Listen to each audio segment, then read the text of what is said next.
Bharatiya Janata party के उल्लासनगर शहर जिला अध्यक्ष कुमार आलानी जी आज उनके साथ एक खास मुलाकात करेंगे। आइए उनसे बात करते हैं। महेश मूलचंदानी जी, पहले तो मैं थाने सरकार का स्वागत करता हूं, जो आपने एक न्यूज़ चैनल चालू किया है जिसके माध्यम से पूरे शहर में आपके न्यूज़ मिलते रहते हैं। जो भी डेली की गतिविधियां रहती है व्हाट्सएप के थ्रू, सोशल मीडिया के थ्रू आपकी हम न्यूज़ देखते हैं। आपको मैं धन्यवाद देता हूं इस शहर में न्यूज़ चैनल चालू करने का। धन्यवाद जी कुमार जी। हम बात करते हैं कुमार आलानी जी से। कुमार जी, हाल ही में आपके पार्टी के नगर सेवक जमना दास पुरस्वानी जी ने एक प्रेस कॉन्फ्रेंस करके हमें बताया था कि जल्दी ही शहर का महापौर पद कुमार आलानी जी को उसमें राजीनामा देना पड़ेगा और उस विषय में कुमार आलानी जी को और शहर की महापौर को उन्हें अल्टीमेट आ जाएगा और उन्हें जाना पड़ेगा। तो कुमार जी, मैं आपसे पूछना चाहता हूं कि 2 दिन पहले आप जो नागौर अधिवेशन में सीएम साहब से मिलने के लिए गए थे, उस विषय में वहां पर कौन से मुद्दे की बात निकली, उस बारे में जानकारी दीजिए। देखिए, नागपुर हम लोग गए थे, महापौर, उप महापौर और हमारे साथ में पूरी डेलीगेशन थी।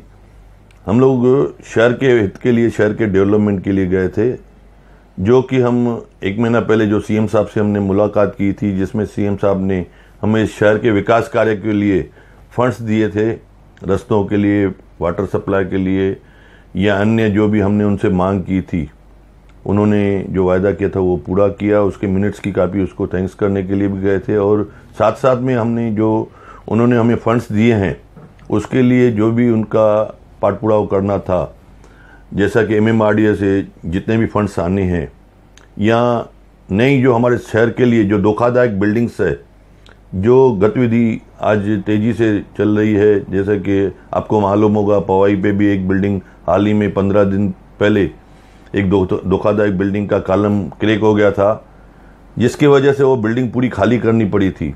आज इस शहर में काफ़ी सारी बिल्डिंग्स है जो टूटने के स्तर पे है। तो नया से नया, जल्द से जल्द DC रूल्स लाने के लिए, DP प्लान लाने के लिए हमने CM साहब को कहा है। उसके अलावा जो MIDC का पानी की जो लाइनें हैं, जो शहर में जो हम पानी परचेस करते हैं MIDC से, वो पंप स्टेशन खुद की होनी चाहिए।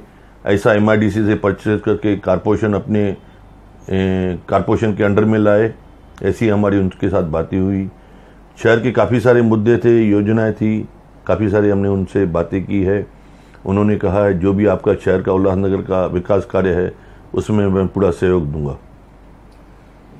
कुमार आलानी जी, आपने अपने उल्लासनगर शहर के लिए सीएम साहब से कितने पैकेज की मांग की है, कितने करोड़ के पैकेज की मांग की है और वो पैकेज उल्लासनगर के शहर में किन किन योजनाओं के लिए खर्चा किया जाएगा, इसकी हमें जानकारी दीजिए।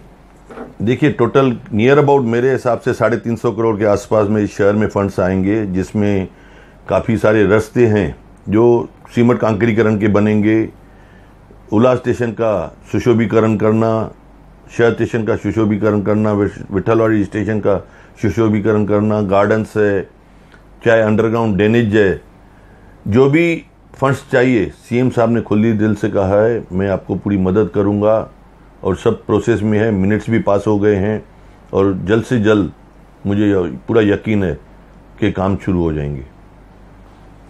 कुमार आलानी, आप ये बताइए कि उल्लासनगर में कम मेरे हिसाब से 250 से 350 तक बिल्डिंगें धोखादायक हैं। उस बिल्डिंग में रहने वाले लोगों को अपना मालिकाना हक भी नहीं है। अगर वो बिल्डिंग रीडेवलपमेंट में बनाई जा रही है तो उनकी इतनी FSI नहीं मिल रही है।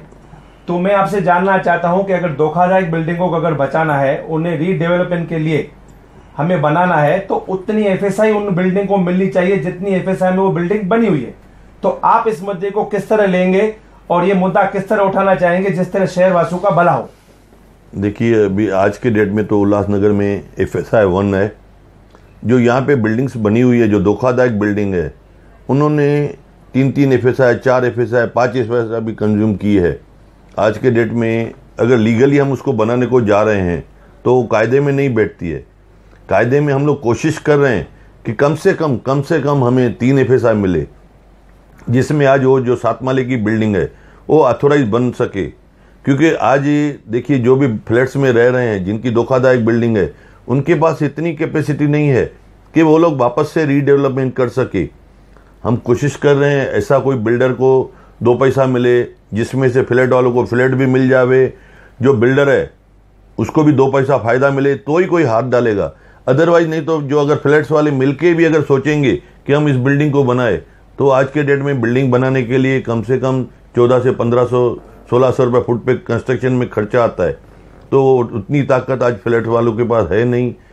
ऐसा योजना बनाना चाहिए जो धोखादायक बिल्डिंग है उसको रीडेवलपमेंट करे, जिसमें से फ्लैट्स ओनर्स उनको अपनी जगह देवे, फ्लैट्स की जो भी उनके पास एग्रीमेंट्स वगैरह है।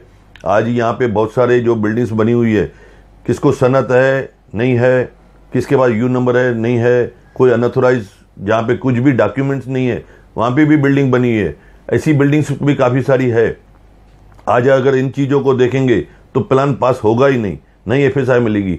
हमने कोशिश ऐसी की है कि रीडेवलपमेंट DC रूल्स में ऐसा प्रावधान रखिया जाए कि जो भी अगर जहाँ पे बिल्डिंग बनी हुई है उसको एग्रीमेंट है, उस एग्रीमेंट के आधार पे वहाँ पे उसको बिल्डिंग बनाने की परमिशन देनी चाहिए। ऐसी हमने CM साहब से मांग की है। कुमार आलानी जी, आपके ऊपर शहर की बहुत सारी जवाबदारियां हैं। आप शहर के भाजपा पार्टी के जिला अध्यक्ष भी है, आपकी धर्मपत्नी जो उल्लासनगर शहर की महापौर भी है। अभी हाल ही में महाराष्ट्र शासन की ओर से 24 अप्रैल को एक निर्णय पास किया गया था। उस निर्णय में यह बताया गया था कि उल्लासनगर से नहीं, पूरे महाराष्ट्र शहर में 2015 तक जो भी प्रॉपर्टियां बनी हुई है उससे रेगुलाइज करने का प्रोग्राम बना चुके हैं। ऐसा GR पास हुआ है। हमने जब इस बारे की जानकारी लेने के लिए महानगर पालिका में गए हुए थे, टाउन प्लानिंग डिपार्टमेंट में, उन्होंने कहा ऐसा GR पास हुआ है मगर हमारे पास उसकी कोई कॉपी आई नहीं है। तो कुमार आलानी जी से पूछते हैं कि आप शासन से जुड़े हुए हैं, उस योजना को उल्लासनगर वासियों तक कैसे पहुंचाएंगे, उस योजनाओं का उल्लासनगर वासियों को कैसे फायदा मिले, आइए जानते कुमार आलानी। देखिए, यहाँ तक जो योजनाओं का है आप कह रहे हैं, अभी जैसे कोई भी बिल्डिंग प्लान पास है अगर 30 साल पुरानी है तो सरकार ने ये भी कायदा पास किया, नया GR निकाला है जिसमें 15% FSI ज़्यादा देंगे। बाकी कोई ऐसी यहाँ योजना यहाँ पे नहीं है। अगर कोई ऑथोराइज बिल्डिंग है उसका 19-20 अगर कोई अनऑथोराइज पोर्शन किया हुआ है उसको रेगुलाइज करने के लिए GR आया है। बाकी ऐसा कोई नहीं आया है कि किसको भी अभी ऑफिशियली उसको अनऑथोराइज को रेगुलाइज करे। ऐसा कोई GR हमारे कारपोरेशन में भी नहीं आया, नहीं कोई मेरे को नॉलेज है। आज की मुलाकात में हम कुमार आलानी से विदा लेते हैं। अगले एपिसोड में हम थाने सरकार न्यूज में एक अच्छी शख्सियत से बात करेंगे जो शहर के मुद्दों के बारे में जानकारी दे, शहर के विकास के बारे में जानकारी दे। शहर का विकास किस तरह हो ये हमारी हमेशा सोच रहेगी। धन्यवाद। महेश मूलचंदानी, थाने सरकार न्यूज, उल्लासनगर। Thank you.